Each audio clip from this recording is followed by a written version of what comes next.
I see this question asked a lot, in mainly Dexter pages, but overall, all over the place. How many cows per acre can you have? Well, the answer is very complicated. The number of cows per acre depends on your region, depends on your biome, it depends on your grass species, your soil types, it depends on all kinds of number of things. And the easiest thing to do is to get a hold of your county extension agent. Every county, at least in Ohio, has an extension office, and they can tell you, you're in such and such county in Ohio, like Warren County, let's say, you can have, 1 head per acre per year, right? That's what you need. So then you take that information and you go find yourself a farm, and then you get the number of cows that you need, and you're happy farming. However, what about the folks like, I used to work somewhere where I drove past a cow hut.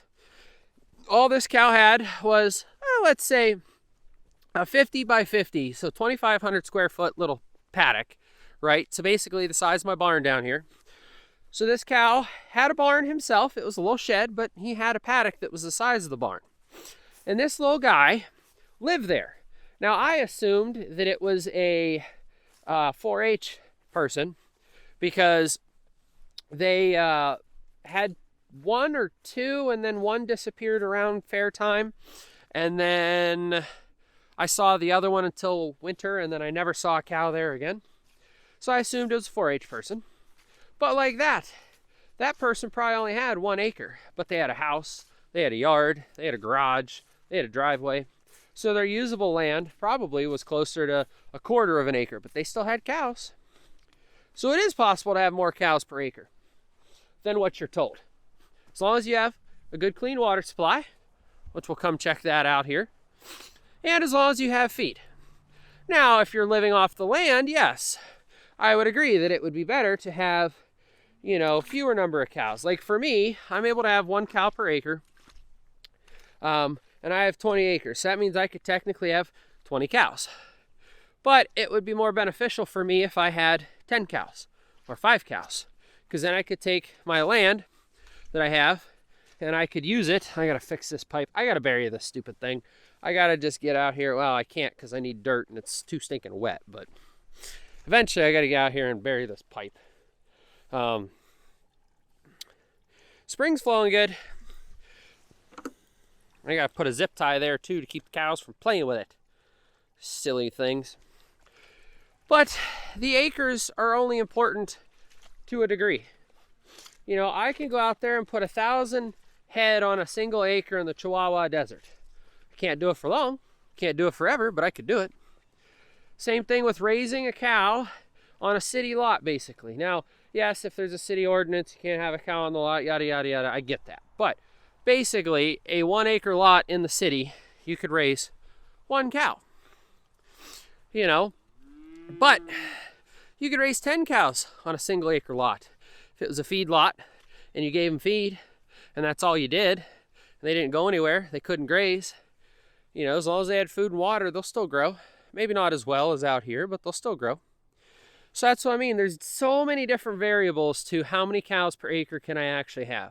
And a lot of folks will argue exactly how many cows you should have or shouldn't have. But like I say, it's a simple solution.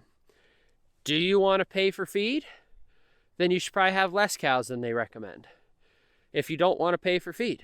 If you're fine with paying for feed, or let's say you're a crop farmer, right? My neighbor up here took off all this corn. Let's say this guy was crop farming to feed his cows. Well, heck, if he's got his own crop fields, he could have as many cows as he wants because he's got all the food he needs right there. Ooh, hopefully that's okay still. So that's the other thing, is like, it's so variable. Yes, I probably should have a bigger section for these round bales. I should probably take up 2 whole sections, but I don't have enough land. As soon as I can open up the top side, I'll be okay. But, double-edged sword, if I open up the top side, I'll have less hay field. But I will need less hay if I open up the top side, and I can feed more grass. So that's it. You either feed grass or you feed hay, or grain, obviously, but in my situation, grass or hay. So that's the question. Do I want to feed grass or do I want to feed hay? If I had enough land out there, I could still be grazing all this stuff. There are some people, especially up in the plains of Canada, they will graze all year round, and they don't even worry about water. You know, my big concern is water right now, because my water hose from the house is going to freeze eventually if it gets cold enough. My spring may not be able to handle the water flow if it gets cold enough. So those are the issues that I run into. You know, those are the problems that I face, right? And the fact that my lucky cow is so darn cute. But it's possible to do all these things. Like I say, if I had 100 acres for my 20 cows, I would never have to feed a single round bale, and in fact, I'd probably be making hay and selling hay. But because I only have access to 14 acres, because some of it's crop field and some of it's barn and stuff like that, since I only have access to 14 acres, I have to purchase hay, I have to feed more hay, I have to manage better. All possible, all doable, just more difficult. Isn't that such a cute little baby boy? He's so adorable. Why are you running, buddy? Red Magic. Well, I guess Red Magic says he'll see you guys on the next one. Ain't that right, buddy? Ooh, we see a kitty cat. What's he gonna do? Is he gonna go get it? Anyways, thank you guys so much for watching. Magic will see you on the next one.